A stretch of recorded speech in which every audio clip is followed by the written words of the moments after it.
ಪ್ರಶ್ನೆಗಳಿಗೆ ಉತ್ತರ ಬರಲಿಲ್ಲ ಅನ್ನುವ ಕಾರಣಕ್ಕೆ ನೀವಿವತ್ತು ಸರ್ಕಾರಕ್ಕೆ ಬೇಸರವನ್ನು ವ್ಯಕ್ತಪಡಿಸಿ ಮುಂದೂಡಿರುವಂಥದ್ದು ಬಹುಶಃ ಕರ್ನಾಟಕದ ವಿಧಾನಮಂಡಲದಲ್ಲಿ ಮೊದಲನೇ ಬಾರಿಗಿದೆ.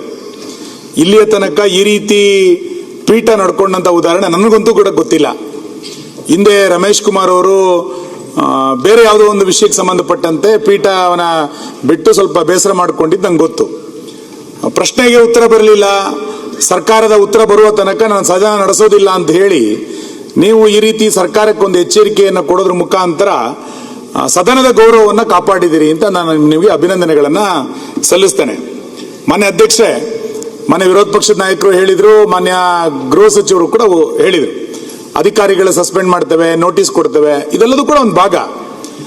ಈ ಹಿಂದೆ ರಾಜ್ಯಪಾಲರ ಭಾಷಣದ ಸಂದರ್ಭದಲ್ಲೂ ಕೂಡ ಮುಖ್ಯಮಂತ್ರಿಗಳು ಸ್ವತಃ ಮಂತ್ರಿಗಳಿಗೊಂದು ಪತ್ರ ಬರೆದಿದ್ರು.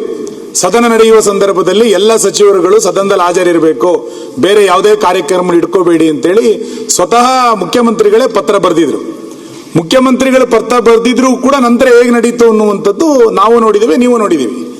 ನಿನ್ನೆ ನೀವು ಸದನದ ಪೀಠದಲ್ಲಿ ಕೂತ್ಕೊಂಡು ನನ್ನ ನಮ್ರತೆಯ ದುರುಪಯೋಗವನ್ನು ಮಾಡ್ಕೋಬೇಡಿ ಅಂತನೂ ಕೂಡ ಸೂಕ್ಷ್ಮವಾಗಿ ಹೇಳಿದ್ರಿ. ಇಷ್ಟೆಲ್ಲ ಆದಾಗ್ಲೂ ಕೂಡ ಅಧಿಕಾರಿ ವರ್ಗವೂ ಕೂಡ ಎಚ್ಚೆತ್ತುಕೊಳ್ಳೋದಿಲ್ಲ, ಸರ್ಕಾರನೂ ಗಂಭೀರ ತೆಗೆದುಕೊಳ್ಳೋದಿಲ್ಲ ಅಂತಂದಾಗ ಸದಸ್ಯರು ಬಹಳ ನೋವಾಗುತ್ತೆ ಅನ್ನುವಂಥದ್ದನ್ನು ಕೂಡ ನೀವತ್ತು ಪುನರುಚ್ಚರಿಸಿದ್ರಿ. ನನ್ನ ವಿನಂತಿ ಏನು ಅಂತ ಕೇಳಿದ್ರೆ, ಸರ್ಕಾರಕ್ಕೆ ಗಂಭೀರತೆ ಇಲ್ಲದಿರ್ಬೋದು, ಅಧಿಕಾರಿ ವರ್ಗ ಅಸಹಾಯಕರಾಗಿರ್ಬೋದು, ಸದನ ಅಸಹಾಯಕರಾಗ್ಲಿಕ್ಕೆ ನೀವು ಬಿಡಬಾರದು. ಇವತ್ತು ಸರಿಯಾದಂತ ನಿರ್ಧಾರ ತೆಗೆದುಕೊಂಡಿದ್ದೀರಿ. ಸದನ ಅಸಹಾಯಕರಾಗಬಾರದು ಅನ್ನುವ ಕಾರಣಕ್ಕೆ ಎಚ್ಚರಿಕೆಯನ್ನು ಕೊಟ್ಟಿದ್ದೀರಿ. ಇವತ್ತಿನ ಈ ನಿರ್ಧಾರ ಒಂದು ಸಂವೇದನೆ ಇರುವಂತ ಸರ್ಕಾರ ಆಗಿದ್ರೆ ಎಚ್ಚೆತ್ತುಕೊಳ್ಬೇಕು, ಇವರು ಅಧಿಕಾರಿ ವರ್ಗವು ಕೂಡ ಎಚ್ಚೆತ್ತುಕೊಳ್ಬೇಕು.